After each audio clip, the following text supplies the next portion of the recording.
Sports کے لیے لوگ جمع ہوئے اور وہ اٹھ کے کھڑا ہوا. جو ہمارا لڑکا ہے خالد خورشید وہاں پہ چیف منسٹر ہے جی بی کا, از اے بیرسٹر, دوست ہے, اور اس نے وہ جب کھڑا ہوتا ہے تو پہلے تو وہ خود حیران ہو گیا کہ یہ ہو کیا رہا ہے. ذرا دیکھیے گا, وہ کھڑا ہوتا ہے اور آئی پی ٹی آئی کس طرح سے لوگ پھر بولتے ہیں, یہ دیکھنے کے قابل منظر ہے. جو پروپیگنڈا کرتے ہیں کہ پی ٹی آئی ختم ہو سکتی ہے, ان کے منہ کے اوپر یہ ایک تمانچہ نہیں ہے, دونوں ہاتھوں کے یہ سینکڑوں نہیں بلکہ ہزاروں سے بھی زیادہ تمانچے ہیں.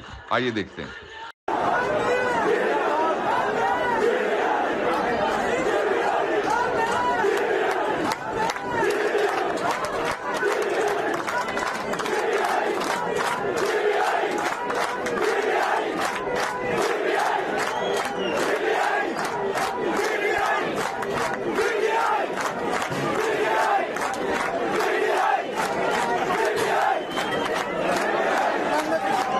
آپ کو یاد ہوگا میں نے آپ کو ایک اشارہ دیا تھا کہ ایک بڑا جھوٹ ہم نے ایک پکڑ کے دکھا دیا تھا آپ کو ڈاکیومنٹری, اور آج ایک بڑا جھوٹ ہے جو وائس آف امریکہ نے اس کا جو ساؤتھ ایشین سینٹرل ایشیا کا جو ڈیسک ہے اس نے پکڑا ہے, اور 16 جون کو یہ جھوٹ انہوں نے پکڑ کے بتایا کہ رشیا نے جو تیل بیچا ہے جس کے بارے میں شہباز شریف نے کوشش کی تھی کہ میں یہ لے کے آیا ہوں, وہ پاکستان کو کہا تھا کہ بڑا رعایتی تیل ہے, وہ انہوں نے لکھا ہے کہ the Russia says it's selling oil to Pakistan without special discount, یعنی کوئی ڈسکاؤنٹ نہیں ہے.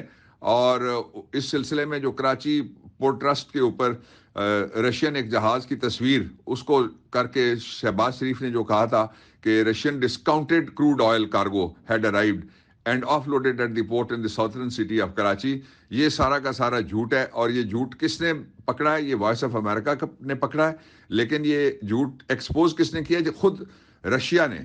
یہ جو شہباز نے ٹویٹ کی تھی, the beginning of a new relation ship between Islam آباد اینڈ ماسکو, اور جو رشین انرجی کے منسٹر ہیں یہ نکولائی شلگنوف وہ یہ کہتے ہیں کہ oil deliveries to Pakistan have begun, کہ ہم نے پاکستان تیل بھیجنا شروع کر دیا ہے. دیر از نو اسپیشل ڈسکاؤنٹ. کہ رعایت والی بات جھوٹ بولا ہے شہباز شریف نے.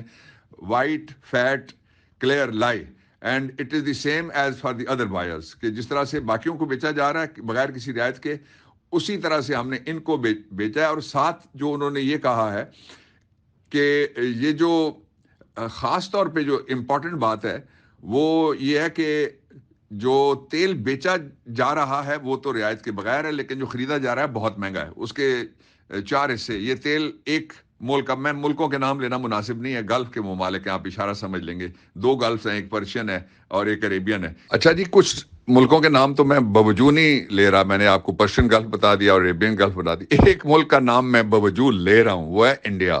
ذرا دیکھیے گا ثبوت وہاں سے کیا ملا ہے کہ انڈیا کے اندر یہ تیل ریفائن ہوا ہے. ہماری اپنی ریفائنریز بند, اور بھارت کے ساتھ جو بیک ڈور تجارت انہوں نے شروع کی ہوئی ہے پاکستان سے پوچھے بغیر, اور پلوامہ کو بھول گئے اور مقبوضہ کشمیر کو بھول گئے, اس کا ثبوت بھی ملا ہے. یہ ذرا دیکھیے گا, حیران کر دینے والا ایک اور ثبوت. ایک ملک کی ایک کمپنی نے انٹروین کیا, دوسری نے سودا کیا, تیسری نے اس کو اٹھایا, اور جو چوتھا ملک ہے وہ ہے چائنا سے یوان. یعنی یہ پاکستان میں پہلی دفعہ ہوا ہے کہ پاکستان کے پاس تیل خریدنے کے بھی پیسے نہیں ہیں. اور یہ شیم ٹو شہباز شریف جس نے لکھا کہ I fulfilled another my promise to the nation, glad to announce that the first Russian discounted crude oil. یہ منہ کے اوپر لگا. یہ دونوں میں ثبوت آپ کو شہباز شریف کی ٹویٹ بھی اور وائس آف امریکہ کی سٹوری بھی آپ سے میں شیئر کر رہا ہوں تاکہ دیکھ لیں گے کس بے شرمی کے ساتھ, بے رحمی کے ساتھ اور بے خوف و خطر یہ جھوٹ کے اوپر یہ زندگی گزارتے ہیں. اس پہ میں نے پہلے بات کی ہوئی ہے آپ سے, لیکن یہ آج ایک نیا ثبوت جو پکڑا گیا ہے شہباز شریف کے جھوٹ کا وہ میں آپ کو دکھا رہا ہوں. اور اب آخر میں 3 آپ کو جو نیوز ہیں وہ سنانا چاہتا ہوں, اور اس کے اوپر اپنا میں کامنٹ اور اپنا میں انپٹ آپ کو دینا چاہتا ہوں. پہلی ایک افسوسناک خبر یہ ہے کہ پاکستان میں بے روزگاری کی وجہ سے جو پاکستانی باہر جا رہے ہیں اور بھاگنے کے مختلف ذرائع وہ استعمال کر رہے ہیں, ان میں سے ایک جہاز یونان میں ڈوبا ہے. اس سے پہلے بھی ایک ڈوبا تھا جس میں ہماری ایک سپورٹس مین خاتون بھی وہ دنیا سے چلی گئی تھی. تو یہ انتہائی افسوسناک خبر ہے, اور یہ شرمناک ہے ان حکمرانوں کے لیے جو پاکستان کو ایک سیکیورٹی انہوں نے بنایا ہوا ہے, تھریٹ کے انڈر سارے معاشرے کو رکھا ہوا ہے اور سارے پیسے اور سارا زور لگایا جا رہا ہے لوگوں کی آواز بند کرنے کے لیے اور پاکستان تحریک انصاف عمران خان کو تنہا کرنے کے لیے، جو وہ نہیں کر سکتے، وہاں سے بات گزر گئی ہے۔ دوسری جو بات ہے وہ یہ پریشان کن خبر تھی۔ اللہ تعالیٰ جو ریلت والے ہیں ان کو اپنے جوار رحمت میں جگہ دیں اور ان کے گھر والوں کو صدمہ برداشت کرنے کی توفیق دیں اور حکمرانوں کو شرم اور حیا دیں۔ دوسرا جو ہے وہ ایک پولیٹیکل پارٹی ہے رجسٹرڈ، وہ الیکشن بھی لڑتی ہے، اس کے ساتھ معاہدہ کوئی کیا ہے حکومت نے اور اس میں ساتھ یہ لکھ دیا ہے کہ سوشل میڈیا پہ فلانی پابندیاں ہو سکتی ہیں۔ مجھے یقین ہے کہ اس پارٹی کا کوئی قصور نہیں ہے، لیکن یہ حکومت والے لوگوں کی آواز بند کرنے کے لیے کوئی موقع ایسا نہیں جانے دیتے جس موقع سے یہ فائدہ نہ اٹھائیں۔